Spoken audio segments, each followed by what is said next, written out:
Well, there are a few problems, to say the least. But I think the biggest problem is that we're focused as an organization too much on technology and not so much on the people that use it. And we really need to look at how we tie together the human element of security along with the technical parts.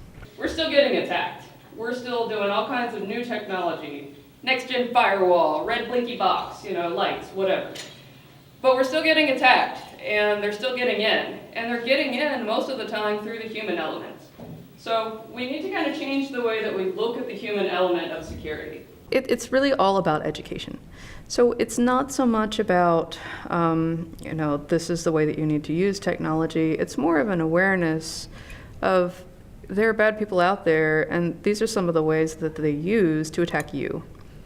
So one of the most successful things that I've done recently with this is I had a client that asked me to come in and do a presentation for Security Day.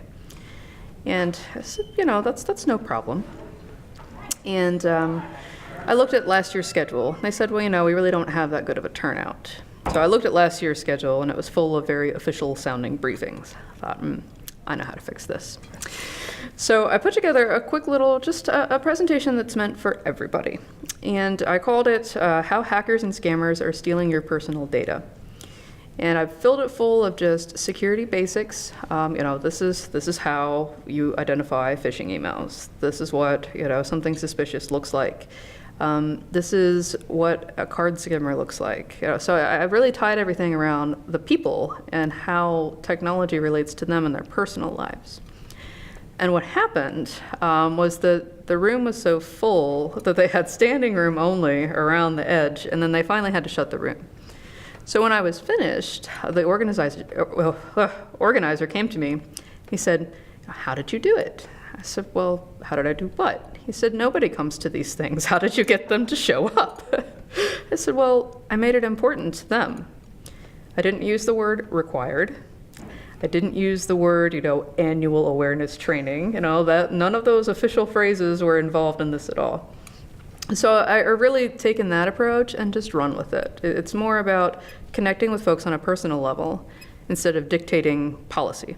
Definitely the first takeaway that I'd like to point out is, this is a people industry. This industry revolves around people, and it's not about technology. It's about how we pair them together. Point number 2, I feel so list-oriented now. It's really to defend against social engineering attacks, we really need to explain to folks how they work. So until you understand it well enough to explain it, you're not going to do a very good job with educating folks on how not to fall prey to these attacks. And third, there's so many. Keep it simple. When it comes to educating people, it's not about a very splashy, very complicated training method. You need to do something that grabs their attention, conveys the message you want, and that's it. It's very much like advertising. So for folks that want to develop good awareness training programs, I recommend that they start to look into advertising and talk to their marketing people, because it's all about just short and sweet.